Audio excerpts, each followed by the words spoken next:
غزوہ ہند ہے حضرت ابو ہریرہ رضی اللہ تعالیٰ عنہ. بس آخری چند حدیثیں. نبی اکرم صلی اللہ علیہ وآلہ وسلم نے فرمایا یہ ہونا ہی ہونا ہے ہندوؤں کے ساتھ، اور یہ دشمن بھی نامینیٹ کیے حضور علیہ السلام نے. اے ہندو اور دوسرے یہودی، فرمایا ان سے تو لڑنا ہے ہی ہے، اور فرمایا جہاد قیامت تک جاری رہے گا، یہاں تک کہ فرمایا عیسیٰ بن مریم آسمان سے اتریں گے اور ان یہودیوں پلیدوں کو اور ان کے جو دجال ہے جس کو ماننے والے اکثر یہودی ہیں، فرمایا انہیں وہ واصل جہنم کریں گے. اس وقت تک فرمایا جہاد جاری رہے گا، یہ جہاد ختم نہیں ہوا.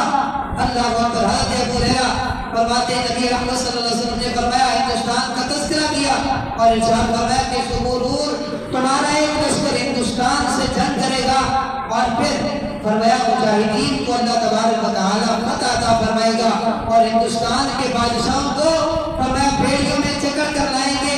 اللہ تبارک و تعالیٰ اس جہاد عظیم کی برکت سے فرمایا جو اس میں لڑنے والے ہوں گے غزوہ ہند کے اندر حضور نے 1500 سال پہلے انہیں جنت کی بشارت بھی دی.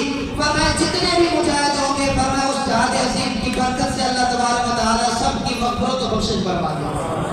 یہ حضور علیہ السلام نے پہلے بتا دیا، اور پھر اس وقت صحابہ کا جذبہ دیکھ کے حضرت ابو ہریرہ نے جب یہ سنا تو فرمایا اس کے بعد جب وہاں سے فرمایا پلٹیں گے تو عیسیٰ بن مریم کو شام میں پائیں گے.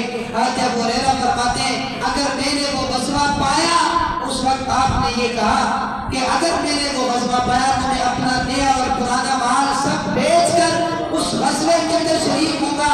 اور پھر حضور نے بتا دیا کہ فتح ہونی ہے، اور جب وہاں سے پلٹ کر آئیں گے شام کے اندر عیسیٰ بن مریم سے ملیں گے تو یا رسول اللہ میں ان سے کہوں گا کہ میں حضور کا صحابی ہوں. اس وقت نبی رحمت صلی اللہ علیہ وسلم مسکرائے، حضور نے فرمایا ابو ہریرہ یہ مشکل ہے، یہ مشکل ہے. ہائے ہائے پتا تھا حضور علیہ السلام کو یہ کب ہونا ہے.